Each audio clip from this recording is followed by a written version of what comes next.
मेरे पीछे ये ओवल का मैदान आज एक इतिहास का गवाह बना है। गवाह मैं भी बनाऊं क्योंकि मैं भी इस मैदान में था जिस वक्त वो चमत्कार हुआ जिसकी उम्मीद शायद किसी ने नहीं की थी। हर किसी ने इस भारतीय टीम को चौथे दिन के खेल के बाद मुकाबले से बाहर कर दिया था, क्योंकि इंग्लैंड को जीत के लिए 35 रन बनाने थे और इंडियन टीम को 4 विकेट लेने थे। लेकिन आज सुबह जो केनिंगटन ओवल के इस मैदान में हुआ, वो शायद ही कोई इसकी कल्पना कर सकता था। हर किसी को लगा था कि ये भारतीय बॉलिंग लाइनअप जो है वो 35 रन तो बड़े आराम से खा जाएगी, और होना भी चाहिए। जिस तरीके का ये सीरीज भारतीय गेंदबाजों के लिए गुजरा है, उसे देखकर शायद हर किसी ने उम्मीद छोड़ दी थी। लेकिन आज वो चमत्कार हुआ, वो सब हमने देखा। प्रसिद्ध कृष्णा की पहली ही गेंद पर बाउंड्री, मोहम्मद सिराज का आखिरी वो विकेट वहां पर उखाड़ना, शुभमन गिल की लगातार स्ट्रैटेजीज बदलनी, तो ये वो सारी चीजें थी जिसकी वजह से इंडियन टीम को जो है वो जीत मिली। लॉर्ड्स तक जब हम इस सीरीज में आए थे तब ऐसा लग रहा था कि यहाँ पर जो है वो भारतीय टीम कंधे झुका रही है। ऐसा लग रहा था कि ये इंडियन टीम शायद जो है वो आउट ऑफ आइडियाज जा रही थी। लेकिन जिस तरीके से पहले मैनचेस्टर का टेस्ट मैच ड्रॉ करवाया, उस ड्रॉ में भी हमारी जीत छिपी हुई थी, क्योंकि वहां पर हमारा फाइट बैक देखने को मिला। और उसके बाद जो हमने ओवल के इस मैदान पर देखा है वो तो सररियल था। मोहम्मद सिराज की अगर आप बात करें, करुण नायर की पहली पारी की बल्लेबाजी की बात करें, जिसकी उम्मीद कोई नहीं कर रहा था।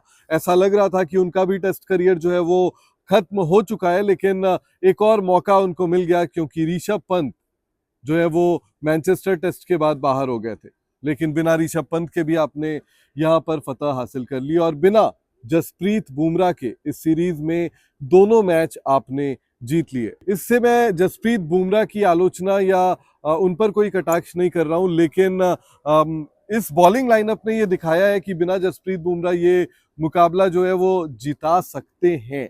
क्रंच मोमेंट्स को कैसे कैपिटलाइज करना है, ये इस इंडियन टीम ने दिखाया। गलतियां भी खुद ही की, गलतियां भी इन्होंने चौथे दिन लंच के जो बाद वाला सेशन था, उस जगह पर जो हमने बहुत ज्यादा रन्स लीक किए, उसके बाद ऐसा लग रहा था कि इस टेस्ट मैच में वापस आना जो है वो बहुत मुश्किल हो जाएगा। लेकिन आज हर किसी का, हर भारतीय का सीना गर्व से चौड़ा हो रहा है, क्योंकि उनकी टीम ने कुछ ऐसा करके दिखाया है। इस टीम में ना रोहित शर्मा थे, ना विराट कोहली थे। जब कल मैं आप लोगों से बात कर रहा था, तब भी मैंने यही कहा था कि आज रोहित और विराट की कमी लीडरशिप क्वालिटीज की वजह से जो है वो खल रही है। लेकिन मुझे ठीक 24 घंटे भी नहीं, उससे कम के समय में जो है वो शुभमन गिल ने गलत साबित कर दिया, क्योंकि आज जो प्रेशर सिचुएशन था, ये प्रेशर सिचुएशन जो है वो हर दिन नहीं एक कप्तान के जीवन में आता है। लेकिन उस प्रेशर मोमेंट को किस तरीके से शुभमन गिल ने संभाला। छोटा वक्त था लेकिन बहुत हाई प्रेशर वक्त था, लेकिन उस समय हर गेंद पर रणनीति बदलना, लास्ट की गेंद पर जो है वो 7 फील्डर्स को बाउंड्री में लगाकर रखना, ये रणनीति जो है उन्होंने अपनी बनाई और उस पर अमल किया। ये सबसे खास बात थी।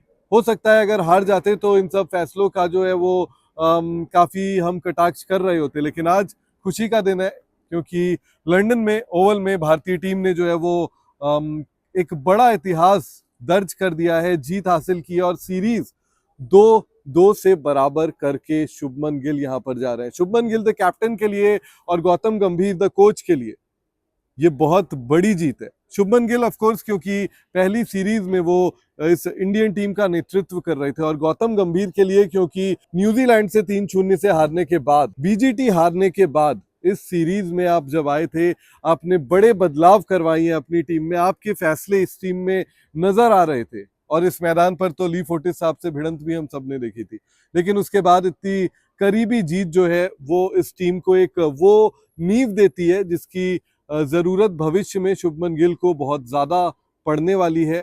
अब Shubman Gill the test captain का सूर्योदय जो है वो हम होते हुए भारतीय क्रिकेट में देखेंगे। गौतम गंभीर, जिनका कॉन्ट्रैक्ट जो है वो अभी काफी लंबा है, वो कॉन्ट्रैक्ट भी अब कोई खतरे में जो है वो नहीं आएगा। जो लोग ये सवाल कहते थे और पूछते थे कि क्या गौतम गंभीर को टेस्ट की कोचिंग से हटा देना चाहिए, तो इंग्लैंड में 2-2 से सीरीज जीत के बाद मुझे नहीं लगता कि इसके बाद ये सवाल और उठेगा। और साथ ही अगर बात करें तो इस सीरीज में जिस तरीके से भारतीय टीम ने ज्यादा सेशंस जीते, वो भारतीय टीम की यहाँ से एक सबसे बड़ी पॉजिटिव चीज होगी। कलेक्टिव एफर्ट इस टीम का नजर आया इस पूरे दौरे में। और मुझे याद है कि ऐसा ही एक वीडियो मैंने सिडनी में, जब हम बॉर्डर गवस्कर ट्रॉफी हार चुके थे, उसके बाद भी मैंने शूट किया था। और उस वीडियो में भारतीय टीम की क्या कमियां रही, क्या बदलाव कर सकती है इंडियन टीम, उस पर बात की थी। दिल खोलकर आप लोगों से बात की थी और वो आज भी कर रहा हूं। तो यहाँ पर जो है वो एक हेरिटेज बिल्डिंग इस स्टेडियम का नजर आ रहा है, जो सिडनी का भी था। लेकिन वहां पर हार का एक दर्द था, यहाँ पर जीत की खुशी है। वो मुस्कान आज मैंने हर भारतीय फैन के चेहरे पर, जो मैदान से बाहर निकल रहा था, उसे उसके चेहरे पर देखी। मैंने सिडनी में भारत माता की जय, वंदे मातरम के नारे लगते हुए नहीं देखे थे, लेकिन इस मैदान के बाहर मैंने वो भी देखे। और काफी गर्व वाला क्षण होता है ये। और इंडियन टीम भी, भारतीय टीम भी कुछ ऐसा ही महसूस कर रही होगी, शुभमन गिल भी कुछ ऐसा ही महसूस कर रहे होंगे। क्योंकि प्रेस कॉन्फ्रेंस के बाद जब मैंने शुभमन गिल से कहा कि मेरी एक्रेडिटेशन पर जो है वो आप एक ऑटोग्राफ दे दीजिए, तो उन्होंने ये ऑटोग्राफ जो है वो मुझे दिया। और काफी एक फर्म जो होता है ना, फर्म खिलाड़ी, एक मैच्योर खिलाड़ी की तरह जो है वो नजर आया। इससे पहले भी जब मेरी उनकी मुलाकात 2023 एशिया कप में भी जब मैं उनसे मिला था ताज समुद्रा में, तब भी जब मुलाकात हुई थी, तब भी वो कुछ इसी तरीके के थे, लेकिन इतने मैच्योर शायद उस वक्त नहीं थे। ऑफ कोर्स उम्र बहुत कुछ सिखाती है, और इतने प्रेशर सिचुएशंस को जब आप डील करेंगे तो आपकी मैच्योरिटी जो है वो दूसरों से भी कहीं ज्यादा आपको जो है वो मिलेगी। और अपनी मैच्योरिटी उन्होंने कप्तानी में भी इस सीरीज को ड्रॉ करवाकर जो है वो हासिल कर ली है। मोहम्मद सिराज द फाइटर भी हमें देखने को मिला, उनका भी जो है वो ऑटोग्राफ मैंने अपने एक्रेड में लिया है। और अलग अलग लोगों ने अलग अलग तरीकों से जो है इस याद को, ओवल की इस याद को जो है वो संजो कर रखा है। किसी ने फोटोग्राफ लिया है, किसी ने कुछ, लेकिन I think this has been a total blockbuster win. इस पर अगर मूवी नहीं बनती है तो मैं बहुत निराश होऊंगा। और एक बॉलीवुड मूवी जो है इस जीत पर, आज नहीं, कल नहीं, 5 साल नहीं, 10 साल बाद नहीं, लेकिन डिजर्व करती है ये मैच, वो मुकाबला था और ये सीरीज ओवरऑल। क्योंकि जिस तरीके से हमने शुरुआत की और जिस तरीके से खत्म कर रहे हैं, वो काफी अलग जो है वो रहा।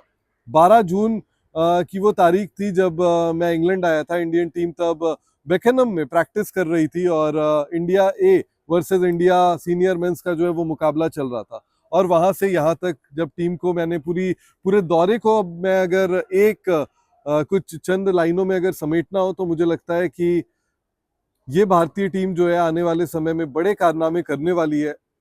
अपनी गलतियों से सीख लेगी ये भारतीय टीम, ऐसा नजर आ रहा है।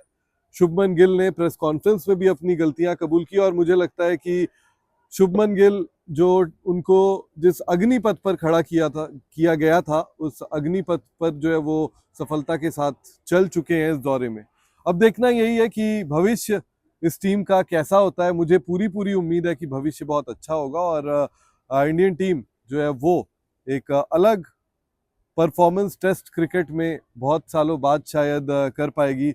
विराट का एक ऐसा दौर था जहां पर टेस्ट क्रिकेट को एक बार फिर से उन्होंने इंटरेस्टिंग बनाया था, और इस दौरे के बाद इंग्लैंड वर्सेस इंडिया, इस सीरीज के बाद जो है एक बार फिर से यादगार इंडियन टेस्ट का जो है वो भविष्य भी जो है वो होने वाला है। बहुत कॉम्पिटिटिव गेम्स होने वाले हैं, क्लोज गेम्स होने वाले हैं, और आपको वो फाइट बैक दिखेगा जो टेस्ट क्रिकेट में आप उम्मीद करते हैं दिखे, जो इस गेम को और एक्साइटिंग बनाते हैं।